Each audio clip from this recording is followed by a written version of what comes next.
Good afternoon. Welcome to Special Report for Friday, August the 28th. Thank you very much for joining us this afternoon. I'd like to thank KC Security for your sponsorship, and also Northern Lights Detailing, who is our new weather sponsor as well. But thank you for joining us this afternoon. Right now we're waiting for Doug Ford. He's going to be joined today by Monty McNaughton, who's the Minister of Labour, Training and Skills Development, Todd Smith, who's the Minister of Children, Community and Social Services, and also Jamal Giovanni, who's the Ontario Advocate for Community Opportunities. And we will be bringing you that live from Toronto in just a minute. But at first, we're going to go join Weather Daniel. What's going on, buddy? Thank you very much, Chris, and happy Friday, everybody. We're just about at the weekend, and, well, it's going to be a bit of a mixed bag this weekend, but, we'll get through that. But first, we're going to look at our live view, which is sponsored by wirelesscom.ca, and that fog has lifted. It was pretty foggy this morning. There wasn't much to see on the camera, and we are going to see that fog stay away for a bit, but we are going to see the clouds increase and then some showers and potential for a thunderstorm move in tonight. By the way, our weather is sponsored by Northern Lights Detailing. Check them out at 632 Great Northern Road. They do not cut corners, they clean them. All right, so this is our radar. You can see here the precipitation is moving right towards our way. We are going to see that start to develop overnight. Probably around midnight, you'll start to see some showers move in and pockets of that, and then that will continue in onto Saturday before it moves through and clearing out on Sunday. So your expected highs for this Friday afternoon in our region: 21 in Thunder Bay, 23 in Wawa, 21 in Timmins, 23 here in Sault Ste. Marie, 22 in Elliott Lake, and 24 in Sudbury. And the expected lows: 15 degrees in Thunder Bay and Wawa, 12 in Timmins, the cool spot, 16 overnight here in Sault Ste. Marie, 14 in Elliott Lake, and 15 in Sudbury. As mentioned, we are going to see those showers develop tonight with that risk of a thunderstorm, and we will see a high of 19 on Saturday, and the showers will move in. Winds are going to pick up. They're going to be northwest 20 kilometers, gusting to 40 in the morning, but by the afternoon they're going to be 40 kilometers, gusting to 60. So we are going to have a very windy day tomorrow. UV index is non-starter. It's 2, so you don't got to worry about that. And then overnight we're looking cloudy periods with a 60% chance of showers before clearing out on Sunday, where you get a high of 20 with a mix of sun and cloud, and a low of 14 overnight and clear. That continues Monday, 22 degrees, nice sunny day at this point. UV index is 7 and a low of 15. So as we get to the end of August, we got a couple of nice days there. But as we get into September, Tuesday, Wednesday, look at that. The rain is back. Low 20s though, 22 and 21 degrees. And then Thursday, Friday, we're looking at 23 and 18 and a mix of sun and clouds once again. And your overnight lows are staying pretty level at 14 to 16 degrees respectively. So we will still have the warmer nights, not quite into the single digits yet. Okay, so our weather watcher photo was sent in. This was the fog this morning, and that's actually a lake that you can't see. You can maybe make out the trees in the background in the distance, and obviously that one tree there on the front of the screen, but it was a very foggy morning, so thankfully that fog is gone. And if you do have any photos, please send them in to ontvweather@gmail.com. We appreciate that. We will get that up on the Weather Watcher. Include your name and location so I know where I'm looking at, and we will get that up for you. Another reminder, go to SiouxOnline.com. You can look at all our stories that we present to you on Special Report, as well as all the weather. And you can stay connected with us on social media. Like us on Facebook, subscribe to our YouTube, follow us on Twitter, and also on Instagram. It's all there for you. All right, hope everybody has a great weekend. I'm going to send it back over to Chris. Thank you very much, Weather Daniel, and also thank you Northern Lights Detailing for sponsoring the weather. We appreciate it very much. So thank you, as they just came on as a sponsor this week. Okay, the Soup Kitchen Community Center received $5,250 from the COVID-19 Emergency Community Support Fund. It was a fund set up to help charities get through COVID-19 with their added expenses and so on. Colin Templeton, who is the founder of the Food Bank Farm Project, which is what actually got the grant here, said the ECSF support will help us make improvements to ensure our volunteers have a safe and healthy work environment during the COVID-19 pandemic. The funding will also support efforts with cleaning and sanitizing equipment and ensuring that produce is maintained at the peak quality and freshness through the delivery process. That fund was launched in May, as I mentioned, for charities and so on, and he said thank you very much to them. We appreciate their funding during these tough times. You can see that full story up on our website at SiouxOnline.com. And for those of you who have noticed, if you went to get gas today, it jumped up. Gas went up 7 cents, and the oil and gas industry is saying it's because Hurricane Laura was hitting Louisiana and Texas. One of the largest refineries in America is actually in Houston, and there's also a lot of oil in the Gulf Coast. The Dan McTeague, who's our sort of provincial gas price expert, is predicting that. Is Doug Ford there? Oh, no. Yes, he is. And we're going to Doug Ford. Here he is. So Rogers and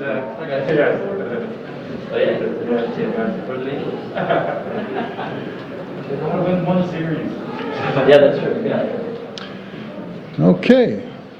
Well, good afternoon. As you can see, we have a pretty good crew here today. It's great to be here at Youth Employment Services. Tim, you and your team are doing an incredible work for young people right here in the GTA. You're making a real difference in their lives, and I'm glad to be joined today by Minister McNaughton, who's been an absolute champion for skilled trades, along with Minister Smith and Jamil Javani. We've just come from a first meeting of the Premier's Council on Equality of Opportunity.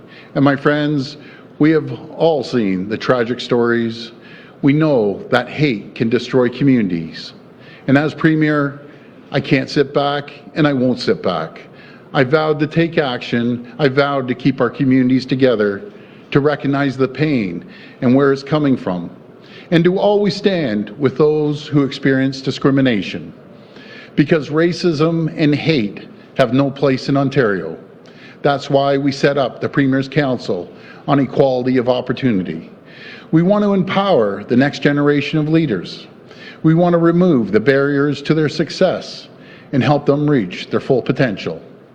Jamil has assembled an incredible group of people for the Council, leaders from all walks of life who bring a breadth of experience to the table. And all 20 of them are united and committed to creating opportunities for our young people. My friends, when we stand united, we can accomplish anything. And this work is all the more important as we chart a path to economic recovery for our province. As Monty can tell you, we need more people in skilled trades. We need more people studying the sciences and coding. And if you can do the work, if you have the talent and the drive, you deserve a shot at the job. We need all the skilled workers we can get right now to rebuild this province and help get our economy back on track. We need to bring down our youth unemployment rates, and we need to build a diverse, skilled, and future-oriented workforce. So today, I'm here to announce we're investing over $2.2 million in 8 amazing, life-changing projects to help train more skilled workers from underrepresented groups. These projects are going to completely change the lives of 500 young people and job seekers of every description. Projects like the one put forward by Youth Employment Services, a 12-week program in partnership with Amazon and Accenture, and Fast Lane Training. This incredible program will help 100 youth from underrepresented communities learn cloud computing and programming. It's an incredible program, and it's just one of the 8 projects Minister McNaughton will speak about in a moment. We're going to cut down barriers for Black youth, for Indigenous youth, for women, people with disabilities, and so many others, because there's nothing more rewarding than a fulfilling career. My message to the young people out there is very simple. Never, ever give up. We're going to make sure you're ready to succeed. We won't fail you. We will make sure you have the tools and skills to build a better life for yourself and for your family. Thank you, and God bless the people of Ontario. Now I'll pass it over to Minister McNaughton. Well, thank you very much, Premier, and good afternoon, everyone. I also want to thank Youth Employment Services for hosting us today and for all the great work you do to help young people get jobs. Not only jobs, but fulfilling, rewarding careers.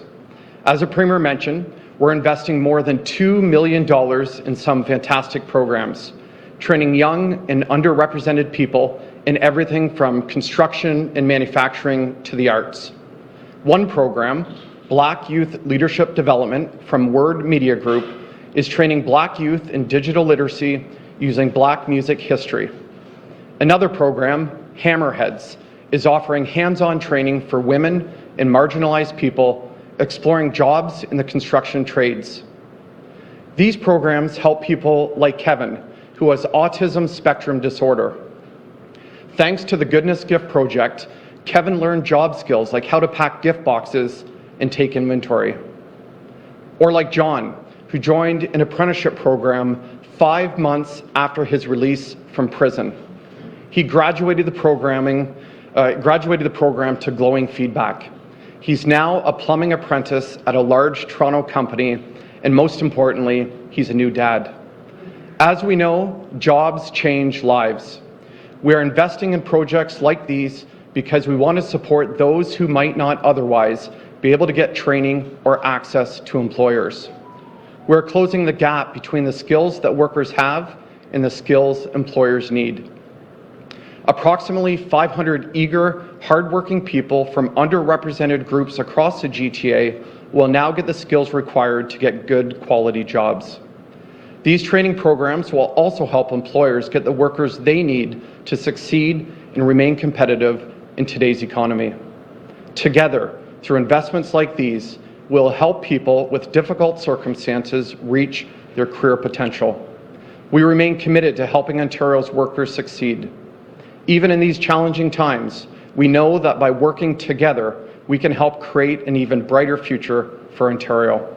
Thank you. I'll now welcome Minister Smith to say a few words. Thanks, Monty, and good afternoon, and thanks to Tim and the team here at YES for hosting us for this afternoon's press conference. It is great to be here today. I want to begin by congratulating the members of the new Premier's Council on Equality of Opportunity. I had the opportunity to meet them yesterday. The Premier had an opportunity today. They are an inspirational group. They're an exceptional group of individuals, and I want to thank the young members of this council for committing to help us tackle the important issues that are facing youth in Ontario. I had the chance to check in with the group, and from what I've heard, I know this council is going to accomplish great things. These exceptional community leaders, they're passionate about creating positive change in their communities, are fantastic examples of the diversity, innovation, and talent that exists here in Ontario. Our world is rapidly changing, and what we've heard from young people across the province is they feel unprepared or underprepared to enter the workforce. We need to work together to find creative solutions to this problem, and that begins by giving them the opportunity to excel and ensuring that they have a seat at the table when it comes to making decisions that will affect their generation. Over the last several months, the COVID-19 pandemic has shone a light on the systemic barriers faced by many people across this province, particularly those from marginalized communities. In order to remedy the situation, we need to go beyond surface-level engagement and foster meaningful dialogue. This council brings together young people from across the province with a wide range of lived experiences and knowledge. Their advice is going to be essential as we work to remove systemic barriers, provide supports to motivate, and explore solutions to help vulnerable and marginalized youth. The members of this council are in the best position to tell us about the needs of youth in their communities, and we look forward to hearing their perspectives and ideas as we develop better supports for Ontarians. I'll invite the chair of that committee, Jamil, to come forward with some thoughts on the first couple of meetings. Jamil? Thank you, Minister Smith.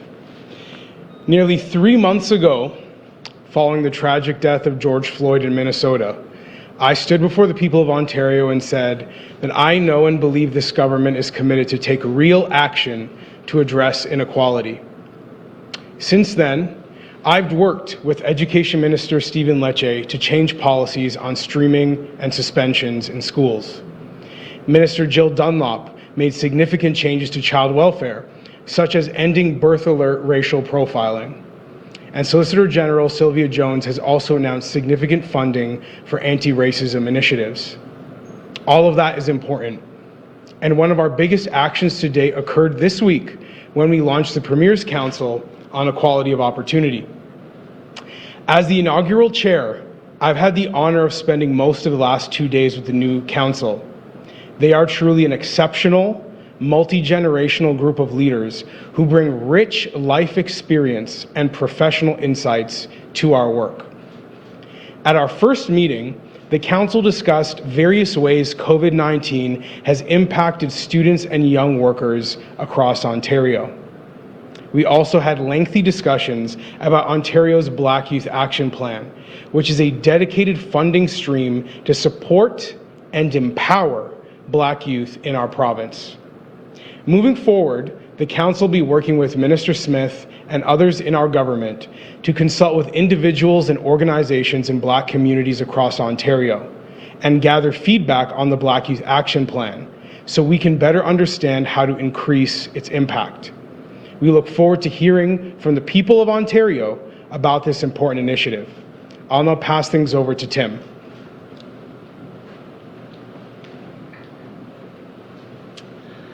Thank you, Jamil, and thank you everyone for being here. We are so grateful that we could host our honored guests. YES is Canada's leader in youth employment services, helping tens of thousands of youth a year with a close to 90% success rate. And the new Skills Catalyst program will just enhance that even further, in our case with the cloud computing or with other programs we do in the trades. But certainly on behalf of YES and the many service providers across the province, we're so grateful. So to MPP McKenna, to Minister Smith, to Jamil Javani, who knows YES and the community well, to Minister McNaughton, who's doing extraordinary things to streamline and make our service sector even more efficient.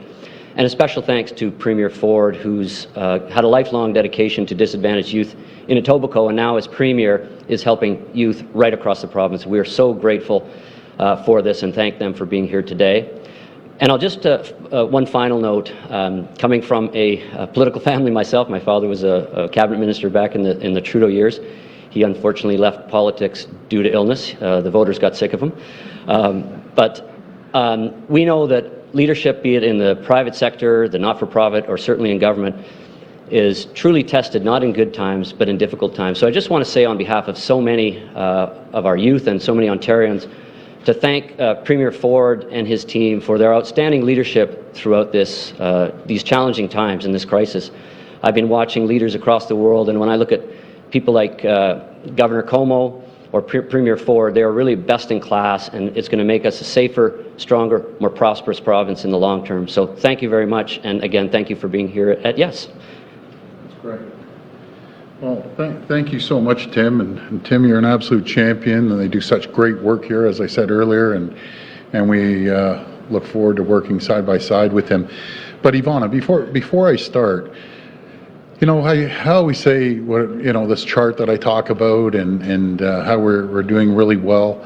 But I'm going to show you the chart compared to other regions in Ontario. And I want to emphasize to the people, this is the people are the reason that we're as low as we are with the numbers. I want to emphasize something else. This is not a victory lap that, hey, we're over. What this is, what I'm going to show you, is since everyone, the 14.5 million people, have been following the guidelines of the Chief Medical Officer and the protocols, the results speak for themselves here. So I have to emphasize this again. We have to never take our eye off the ball.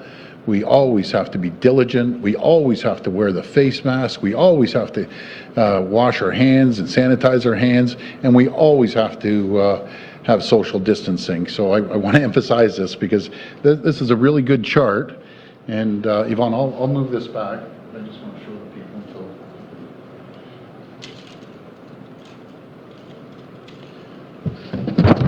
people. Thanks. Thank you. Appreciate you. There we go. So this is a chart that shows all large regions in North America. And when I put that up there, You can see where we are at 284 cases per 100,000 people. The next closest is Quebec at 726, and then it just goes up by our neighbors in Michigan, and this is the reason. And I always say, you know, I love our American friends. I really do. I spend a lot of time down there. But this is the reason, Prime Minister, we can't open the borders. It's very simple. You see these numbers from Florida all the way down California, and so this just shows you. I want to thank the people of this great province. Nothing to do with the government. All we do is keep working away. But without the people following the guidelines and the protocols and the great frontline healthcare workers and essential service workers, be it the grocery store clerks and the truck drivers, so on and so forth, this wouldn't happen. It just wouldn't be there. So I want to thank you. We'll keep you posted on the progress that we're making. But again, folks, I stress, and I stress to our youth too, when you're going back to college or university, I know the first few weeks it's party, party, party. Guys, do me a favor, no partying. Just do me that one favor. That's all I ask. Hang in there. You're going to have later in the summer to party all you want. Please don't go out there and hold the wild party. So we'll get on with the questions now. No. Yeah. So we'll go to the phone line for questions. First question, please. First question comes from Rob Ferguson from the Toronto Star. Please go ahead. Hi, Rob.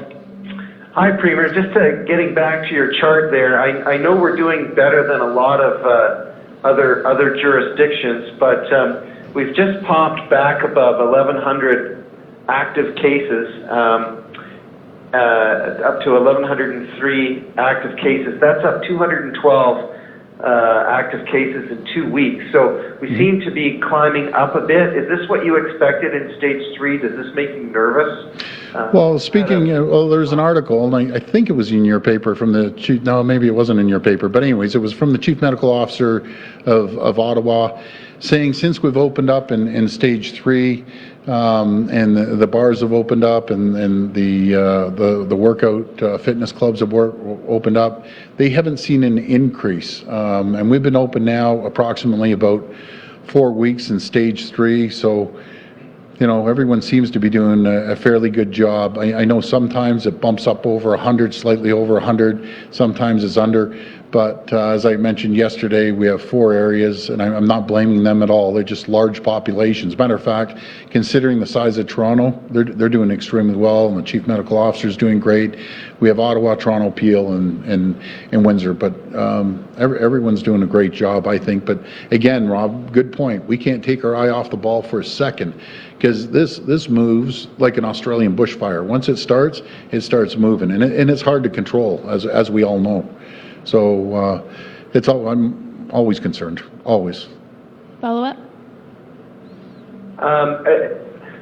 We've heard talk that social circles might be expanded, and that the public health measures table is looking at this. With these kind of increases that we've been seeing lately, does that give you any pause about increasing the size or the number of social circles that people can have? Well, Rob, I leave that up to our health table, our chief medical officer of health and his team to determine that.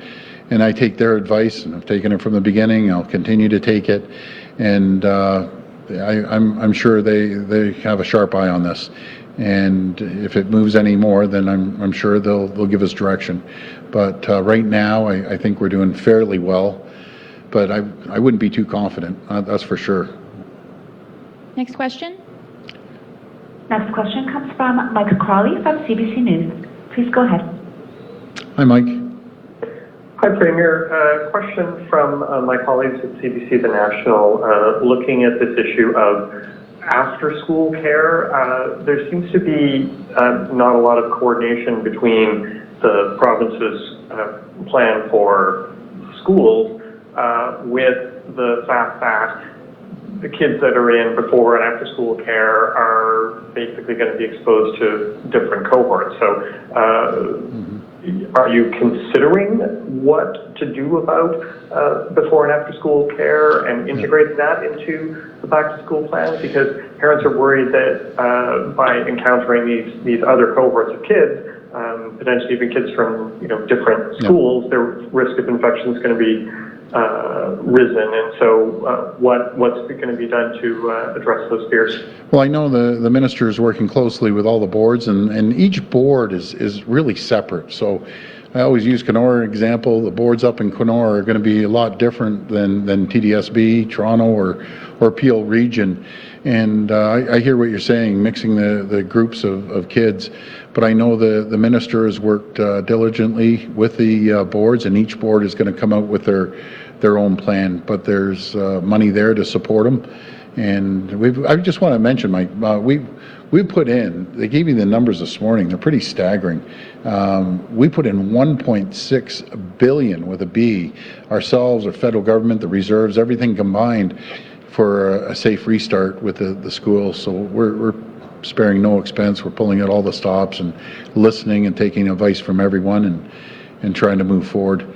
But I'll ask that question to the minister, and then Mike, I'll get back to you, or Ivana will. That's a good question. Follow up? And then just looking at your chart there, in your comparing Ontario to jurisdictions in the U.S., how fair of a comparison is that really to say that, well, look, Ontario is doing better than things south of the border? Should the standard for the province maybe be a little bit higher? Well, what I look at is I look at the overall population next to California, Texas, and Florida, and obviously New York State would be the 5th largest population. We're larger than Pennsylvania, Illinois, Michigan, all the rest. So we have a large population, very diverse population, and I just wanted to show the people, they're doing a good job. We aren't out of the woods by any means, but I just want to encourage people, keep listening to the Chief Medical Officer and the health units and the protocol, and these are the results when we listen. We jump so much higher. I'll give it one more shot here, but you look at states like North Carolina have 10 million. We have 14.5 million. Illinois has 12 million. So Michigan has 10 million. Pennsylvania's up to 12 million. I love populations, by the way. And again, so we're doing pretty good overall. We're different from the U.S. and I don't want to come across I'm knocking them. They're good people down there. Just Canadians listen a lot more than the Americans do. So, and I appreciate it. That's going to help us with the economy too. Next question. Next question comes from Randy Rath from Sage TV. Please go ahead. Hi, Randy. Hi, Premier. How are you? Good. Anyhow, I'm wondering today, fall is coming, and which will be followed by winter quicker than we want to admit. I'm wondering about restaurants that are just eking by using their patios. When those patios are no longer usable, are you worried that we're going to have a wave of restaurants failing, going bankrupt in the province? I'm always concerned. That's a tough business, and a lot of people are hurting right now, but hopefully we'll get into a stage that under proper protocols and guidelines, they'll be able to spread out the tables and at least keep their doors open. A lot of these restaurants are family-owned restaurants, and it really hits home, these family-run companies, and they're struggling. But hopefully they'll be able to hang in there, and we'll do everything we can to support the people of these small businesses. It's a tough go out there right now for everyone. And just going out there and supporting them. So when you can, folks, try to go and support your local restaurant and buy local. I got to go buy local. I got to go buy local suits. They're giving me, Randy, they're giving me a hard time. I've lost a few pounds, not too much, but they say I kind of look like I have a clown suit on. This suit's really baggy. So what I did, I offered Minister Smith, I call him Smitty. I said, Smitty, I'll give you all my old suits for half price, $25 a piece. And so I'm going to take him up on it. He saves a lot of money, and I get new suits. I'll put that towards new suits. But all joking aside, we've got to support local businesses and shop local. It's critical. Yeah, as you said earlier today, we're going to have to maintain social distancing for the foreseeable future, and that means that you can't put anywhere near as many people as a lot of these restaurants need in them to maintain business. Yeah. Are we nowhere out of the woods yet as far as the economic impact of COVID goes? I don't think we're out of the woods by any means. This could come back and bite us in the backside. The thing, it just moves so lightning quick. That's the problem. We were able to, get through the migrant workers in Windsor. We're able to get through long-term care, and they told me, by the way, we have, what, 78,000